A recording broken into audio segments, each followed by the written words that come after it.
जयप्रकाश नड्डा जी, जो कि भारतीय जनता पार्टी के राष्ट्रीय अध्यक्ष पद से वैसे तो हटा दिए गए, लेकिन अभी वो ही संभाल रहे हैं। और उन्होंने एक ट्वीट करके कहा कि निशिकांत दुबे, जिन्होंने कि एक बयान दिया है, हमारा उससे कोई संबंध नहीं है। भारतीय जनता पार्टी की जो पार्टी लाइन है, ये इससे हट करके कहा गया है, वो उनका व्यक्तिगत जवाब हो सकता है। अब आप देखिएगा ऐसे में कि जो सामान्य भारतीय जनता पार्टी का कार्यकर्ता है, उसकी सोशल मीडिया के ऊपर क्या प्रतिक्रिया है। आप सभी जानते हैं कि निशिकांत दुबे जी ने एक बयान दिया है सुप्रीम कोर्ट के ऊपर। अगर आप नहीं जानते हैं तो पहले सुन ही लीजिए। आप जब राम मंदिर का विषय होता है तो आप राम मंदिर में कहते हो कि कागज दिखाओ, कागज दिखाओ। कृष्ण जन्मभूमि का मामला आएगा, मथुरा में तो कहोगे कागज दिखाओ। आप जब शिव की बात होगी, ज्ञान बाबी मस्जिद की बात आएगी, कागज दिखाओ। मुगलों के आने के बाद जो मस्जिद बने हैं उसके लिए कहते हैं कि आप कागज दिखाओ। इस देश में धार्मिक युद्ध भड़काने के लिए केवल और केवल सुप्रीम कोर्ट जिम्मेदार है। अब आप मुझे बताइए कि निशिकांत दुबे जी ने इसमें क्या गलत कहा है। ये वही सुप्रीम कोर्ट है जिसने कि पिछले 7-8 साल से वक्फ बोर्ड को लेकर के जो अलग अलग वकील अपनी पीआईएल दर्ज कर रहे थे, जो कह रहे थे कि वक्फ बोर्ड जो पूरी तरीके से नॉन कॉन्स्टिट्यूशनल है, इसके आधार पर हिंदुओं की जमीनें लूटी हड़पी जा रही हैं। 1500 साल पुराने गांव की जमीन, जिसमें कि एक मंदिर खड़ा हुआ है तकरीबन 1500 साल पुराना, 1400 साल पहले इस्लाम आया, और वो कह रहा है कि इस पूरे के पूरे गांव की जो जमीन है वो वक्फ बोर्ड की जमीन है, जबकि 1500 साल पुराना मंदिर वहां पर खड़ा हुआ था। बाद में कोर्ट को ही उसमें हस्तक्षेप करना पड़ा था।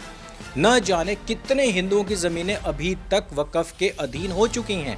आज़ादी के समय पर जो जमीन केवल 50,000 एकड़ हुआ करती थी, आज तकरीबन 9 लाख एकड़ से भी ज़्यादा बताई जा रही है। ऐसे में भी सुप्रीम कोर्ट की आंखें पिछले 7-8 साल में नहीं खुली थी।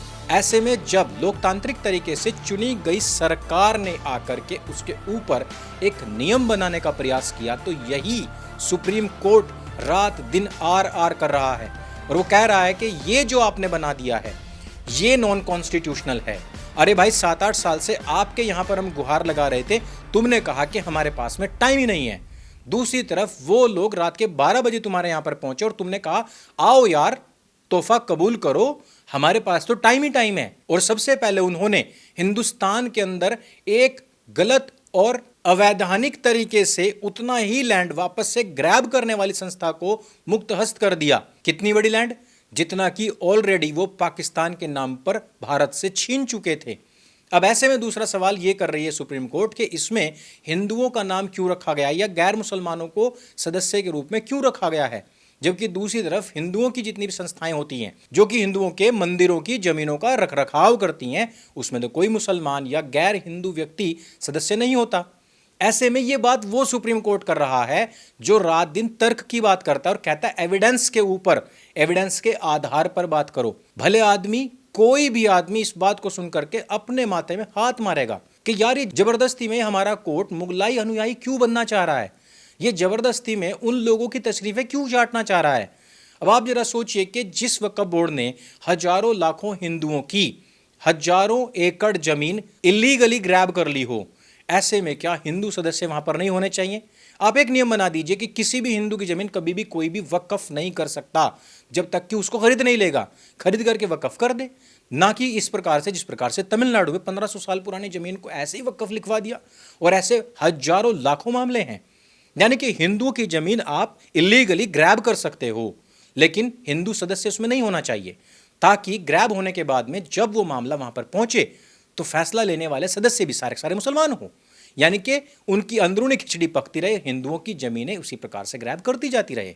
अब सबसे महत्वपूर्ण बात जो निशिकांत दुबे ने इसमें कही वो ये कि भाई, जब सुप्रीम कोर्ट कहता है कि हर चीज के लिए हमें एविडेंस और प्रूफ चाहिए, जब हर चीज के लिए हमने एविडेंस और प्रूफ दिए, जब हमने 500 साल पहले से चले आ रहे मुद्दे को, जिसमें कि हमारे ऐतिहासिक प्रमाणों में भी लिखा हुआ है कि अयोध्या में भगवान श्री राम का ही जन्म हुआ है, इसके अलावा यहाँ पर कोई पैदा नहीं हुआ, वो जमीन हमारी है, वो मंदिर हमारा है, वो स्थान हमारा है। बाबर ने बाद में आकर के इसको गिराया और यहाँ पर अपनी बाबरी मस्जिद बनवाई थी, इसके भी ऐतिहासिक प्रमाण हैं। और केवल ये हमारे हिंदुओं के ही ग्रंथों में नहीं, बल्कि बौद्ध, जैन, सिख सबके पास में है। इवन अंग्रेजों ने भी इसको प्रमाणित करके लिखा हुआ था।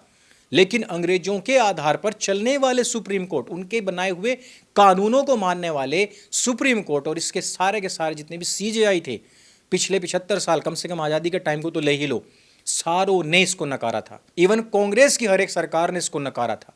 अब आप जरा सोचिए कि वो सुप्रीम कोर्ट जो अपने लोगों के घरों के अंदर मकान भर करके जब कैश मिल जाता है, नोट मिल जाते हैं, जल जाते हैं, उस पर भी बंदे से एक माफी का ऐसे लिखवा लेते यार कि घर में कैश रखने के क्या क्या नुकसान होते हैं, इसके ऊपर एक ऐसे लिख दो, एक निबंध ही लिख दो। वो तक नहीं लिखवाया था और बंदे को एक जगह से उठाकर दूसरी जगह ट्रांसफर कर दिया। उस कानून या उस कोर्ट के ऊपर हम लोग विश्वास करें, वो जो अपने लोगों को इस प्रकार से बचाता है, जो कॉलेजियम के आधार पर यह तय करता है कि यार चाची मामी फूफी का मेरा लड़का है, अगली बार उसको जज बनाना है। उस सिस्टम से जो लोग गद्दी पर काबिज रहते हों, उनसे हमें इस प्रकार के न्याय की उम्मीद लगानी चाहिए। अब अगली बारी जो मथुरा काशिया संभल की आ रही है, उसमें भी सुप्रीम कोर्ट कह रहा है कि आपको हर एक एविडेंस दिखाना पड़ेगा, भले ही किंवदंतियों में या पाश्चात्य काल से ही चली आ रही अवधारणाओं, कहानियों और पुराणों में लिखी बातें हों कि यहां पर ऑलरेडी पहले मंदिर ही था।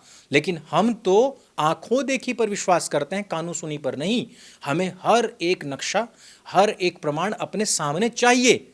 वही कोर्ट कह रहा है कि आपने वक्फ बोर्ड का जो बिल है, अमेंडमेंट बिल है, वो तो ला दिया, बेचारा मुसलमान वो कागज कहां से दिखाएगा। हम 500 साल पुराने कागज दिखा सकते हैं मित्रों, लेकिन ये 50 साल पुराने कागज नहीं दिखा सकते।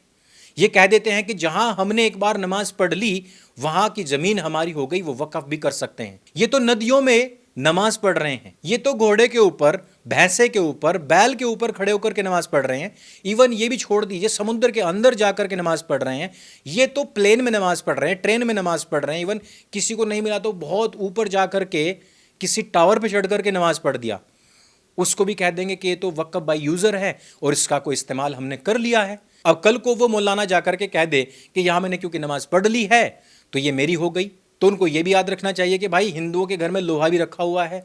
वो केवल और केवल कोर्ट, सुप्रीम कोर्ट के आधार पर ही नहीं चल रहा है, उसने बहुत सारे जगह पर न्याय अपने हाथों से भी किया है। और इस प्रकार के जितने भी फैसले इस समय पर कोर्ट, सुप्रीम कोर्ट कर रहा है, और जिस प्रकार से इन लोगों के ये फैसले कि लड़की का नाड़ा तोड़ने या उसके स्तन को टच कर देने या उसके प्राइवेट पार्ट को टच कर देने मात्र से उसका रेप नहीं माना जाएगा, घर के अंदर कैश मिल रहा है, अपने बच्चों को तुम जज बना रहे हो, ये जितने भी मामले आज की तारीख में चल रहे हैं, ये सारे के सारे इस बात को बता रहे हैं कि अब न्याय की मूर्ति ने अपनी आंखों पर पट्टी नहीं बांध रखी है, बल्कि समाज को अब इन लोगों की तरफ से अपनी आंखों पर पट्टी बांध लेनी चाहिए। अर्थात समझ लेना चाहिए कि इस देश के अंदर कोई इस प्रकार की कानून व्यवस्था नहीं है। आज भी ये लोग मुगलों की तशरीफ चाटने में लगे हुए हैं और इस बात को सिद्ध करने में लगे हुए हैं, भले ही तुम लोग मुगल यानी के 72 हुर्गति प्राप्त हो चुके हों, लेकिन ऊपर आकर के हम आपको अपनी वफादारी का सबूत देंगे कि किस प्रकार से हमने हिंदुओं के देश के अंदर हिंदुओं के ही मंदिरों से 500 साल पुराने तक के एविडेंस मांग लिए, लेकिन मुसलमान जिसने कि किसी हिंदू की जमीन को वक्फ लिखवा दिया, उसको हमने इस जमीन के एविडेंस देने से ही मुक्त कर दिया। तुमने तो केवल भारत को थोड़ा सा ही गुलाम बनाने की कोशिश करी होगी, लेकिन हमने साला यहाँ के हर एक व्यक्ति की विचारधारा को गुलाम कर दिया। उसकी जमीन नहीं, उसके बदन तक को भी हम वक्फ करवा के मानेंगे, क्योंकि ये बदन, ये शरीर भी तो मिट्टी का ही बना हुआ है, ये भी तो एक तरीके से पृथ्वी का ही अंश है। हिंदुओं की छाती पर भी वक्फ ना गुदवा दिया तो हमारा नाम सुप्रीम कोर्ट, हमारा नाम सीजेआई, हमारा नाम साला जज ही नहीं है। ऐसी स्थिति इस समय पर कानून की पैदा कर दी गई है। ऐसे में हिंदुओं का पक्षधर बन करके किसी एक व्यक्ति के द्वारा इस प्रकार का बयान दिया गया। ये वक्फ एक्ट आया कैसे? ये जिन्ना को पाकिस्तान बनाने का जिम्मेवार मानते हैं या नहीं मानते? पहले इन लोगों से ये पूछ लीजिए सर, फिर मैं बोलूंगा। यदि जिन्ना को मानते हैं, ये मैं पेपर लेकर आया हूं सर। 1910 में कांग्रेस पार्टी ने मुंबई से एक रिजर्व सीट जो मुस्लिम की गई, उससे जिन्ना को मेंबर ऑफ पार्लियामेंट बनाया। और उन्होंने 1911 में मुसलमान वक्फ बोर्ड बनाया। ये प्राइवेट आदमी ने बनाया, जिन्ना ने बनाया, जिसने पाकिस्तान बनाया, और आज फिर वक्फ के नाम पर ये इस देश का बंटवारा करना चाहते हैं। और चड्डा साहब जो हैं झटकने लग गए। भाई चड्डा जी हैं, झटकना भला कैसे भूल सकते हैं। लेकिन चड्डा जी, आप इस बात को याद रखिए कि आप जो 303 से 240 पर आए हैं, ये आपकी ही बदजुबानी के कारण से आए हैं, जो कभी भी बोलने से पहले 2 मिनट बैठ करके सोचता तक नहीं है। आपने इसी प्रकार के बयान भगवा और आरएसएस को लेकर के भी दिए थे। वही बयानबाजी आपने 100 करोड़ हिंदुओं के मन के उद्गारों को शब्द देने वाले निशिकांत दुबे जैसे लोगों के खिलाफ देकर के किया है। आपका भविष्य अंधकारमय हो जाएगा यदि आप इस प्रकार की बदजुबानी से बाज नहीं आए तो। और ये बात कोर्ट के जज, वकील या जितने भी पुरोधा खड़े हुए हैं, इस बात को वो पल्ले गांठ बांध लें कि यदि इसी प्रकार के फैसले और इसी प्रकार की बयानबाजी वो लोग करते रहे तो ये जो आपके बराबर में न्याय की मूर्ति की आंखों पर पट्टी बंधी हुई है, इसको वास्तविक रूप से आपकी आंखों पर भी मान लिया जाएगा और समाज, जनता, ये देश की जनता भी आप लोगों की तरफ से आंखें मूंद लेगी कि भैया अब बहुत हो गया, अब बर्दाश्त से बाहर चीजें जा चुकी हैं। न्याय की उम्मीदें कम से कम इस प्रकार के बायस्ड लोगों से तो बिल्कुल भी नहीं की जा सकती। इस विषय में आपका क्या कहना है मित्रों, हमें नीचे कमेंट करके अवश्य बताइएगा और इस वीडियो को जन जागरूकता के लिए बच्चे बच्चे तक, घर घर तक शेयर भी जरूर कीजिएगा। मेरे संग बोले सत्य सनातन वैदिक धर्म की जय। जय हिंद, वंदे मातरम।